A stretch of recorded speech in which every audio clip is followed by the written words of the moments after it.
Greetings, welcome back to the first video on the second verse of the first chapter to the Galatians. We're just zipping right through this letter here.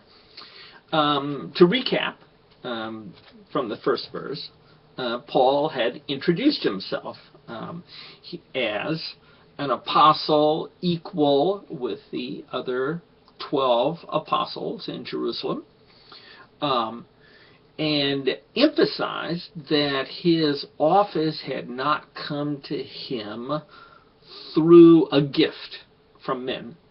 He hadn't been ordained. They hadn't laid hands. They hadn't conferred his office on him. And similarly, he had not received his office through man, meaning, I think, the process of competition and working your way up to the top. He was appointed through Jesus Christ himself. He's claiming that kind of authority equal to the 12. He's the one who's writing this letter to the Galatians, and in verse 2 he adds the phrase, "and the brothers who were with me." So I wanted to talk about the brothers who were with him there, and a little bit about what was going on in the church at the time he wrote the letter. Now, his home base of operations was Antioch. Antioch was in the northeast corner of the Mediterranean. It actually still exists. It's inhabited. And is currently in the country of Turkey.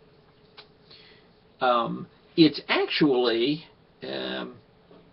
pretty close to the Galatian cities that he visited on his missionary journey, but there is a formidable range of mountains in between Antioch and the Galatian cities. It's difficult to cross. And so the normal route to go from Antioch to Galatia would have to be either going way north inland and going around the mountains, or sailing along the southern coast of what is now Turkey and to the next major port, about the middle of the Turkish coast. And that's what Paul actually did when he went on that missionary journey. Now, Antioch was, at that time, one of the three largest congregations of Christians in the world. There was, of course, Jerusalem, which was the largest, the center of the Christian movement. After Jerusalem, there was a sizable number of Christians in Damascus. That church had actually been started by Jewish Christians fleeing Paul, trying to get away from the persecutions that had broken out in Jerusalem. And that had stabilized and become a sizable church. Antioch, on the other hand, was originally some Jews had moved there from Cyprus and from North Africa, Jews who had converted to Christianity, among them Barnabas, and that church was built up over several years by Barnabas and those Jewish Christians, and it began to attract a large number of Gentile converts. And Barnabas, who was acquainted with Paul, remembered that Paul was very interested in being a missionary to Gentiles. And so Barnabas went and fetched Paul and brought him to Antioch to help with that work. And by the time of this letter, Paul had been in Antioch several years, maybe 3 years. It's hard to be very accurate, very precise with this estimate. So Paul had been in Antioch, and through Paul and Barnabas, Antioch had grown into the largest congregation that was predominantly Gentile in the world. The first one as well. And, of course, after Paul's missionary journey now, there were a bunch of churches there in Galatia that were predominantly Gentile as well. It was this Gentile character to those congregations that first attracted the missionaries. Now, this is actually talked about in the book of Acts, chapter 14, verse 28, and going into the first two verses of chapter 15. My theory is that the book of Galatians was written right there in the middle of chapter 15, verse 2 of Acts, if you want to insert this into the chronology that Luke provides us. To be fair, though, my opinion is a minority opinion. I think most scholars tend to date this letter as being later. Some even date it after his second missionary journey and believe that the letters to the Thessalonians were the first ones he wrote, rather than Galatians. But, this is my vlog. I get to advocate my own theories. So, in Luke's chronology, then, I put us in chapter 15, verse 2. That tells the story that missionaries, men, had come from Jerusalem to the church at Antioch, teaching that unless you're circumcised, you can't be saved. And so I want to get to the background of this. As I said, the theological question at issue in this letter is what to do with all the Gentiles. So first of all, let's consider why would Gentiles be attracted to Christianity at all? Why were there so many that were coming in to the church? A sizable number of Gentiles had been attracted by Judaism before there was a Christian movement. And they were drawn, I think, by two characteristics of Judaism that stood out in all the world. First, Judaism as a religion had a very lofty standard of ethics.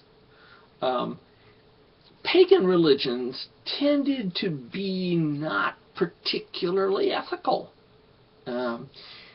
Ethics, morality, etc. were at the whim of the pagan gods, and the pagan gods were not much better behaved than ordinary mortals, if you read about them.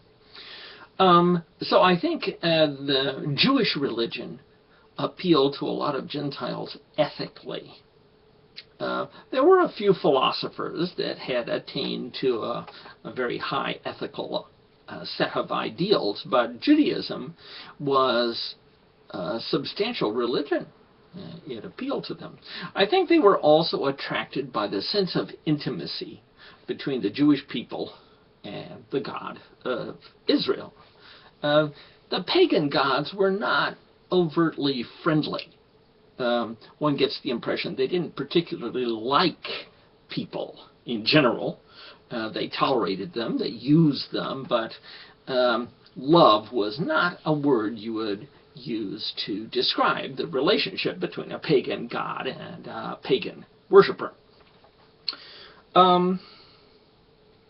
So they were drawn to those two qualities of Judaism, but there was also a barrier, and that was circumcision.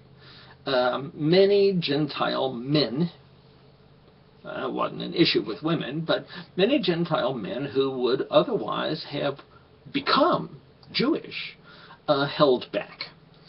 So they became sort of halfway Jewish, fringe, not fully committed to the covenant people, but attached to Israel. And they were called God-fearers and had a, this sort of half-and-half relationship with the nation of Israel.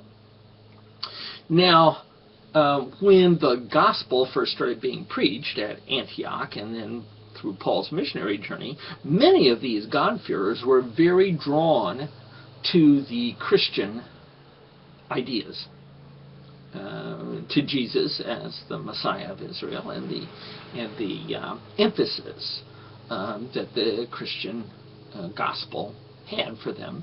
And many of those God-fearers then became Christians. And there were other Gentiles who were drawn as well. It was a very large response on the part of Gentiles whose religions were pretty pathetic in comparison with something like Judaism or Christianity.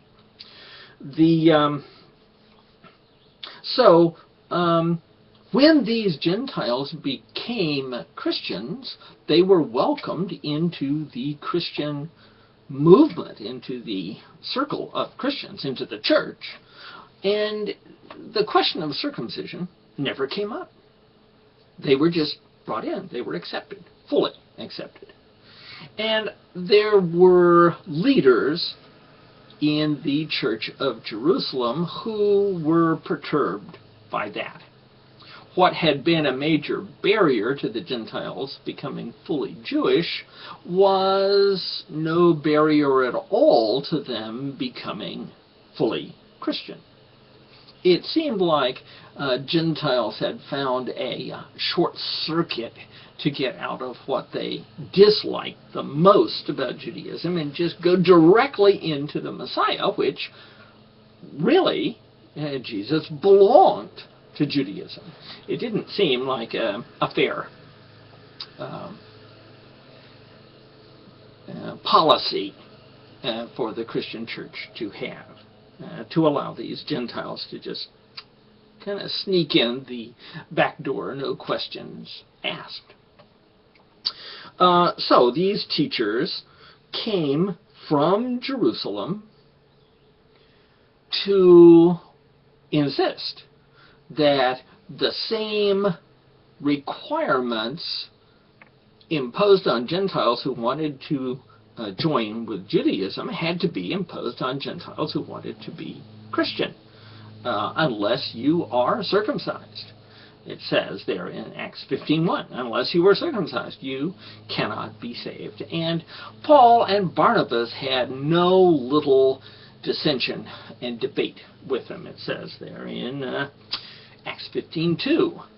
This was a controversy that went on for a considerable period of time there in Antioch. And Paul and Barnabas carried the day. And in the midst of this discussion, in the midst of this debate, as it was finishing up, Paul hears a rumor that these same people in Jerusalem had also sent missionaries to the other big collection of Gentile churches, namely the ones he had just started in Galatia. Now, he's been through this controversy. He has all of his arguments marshaled. He's spent perhaps months debating with them. And the church in Antioch has come to this consensus of their position in regard to the law and circumcision.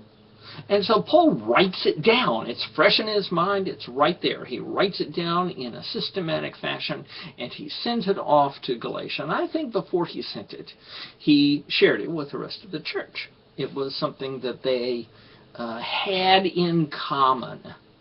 And so, and all the brothers who were with me, I think they really did join with Paul in that letter. And I'm out of time. I will hopefully see you in the next video. Thank you.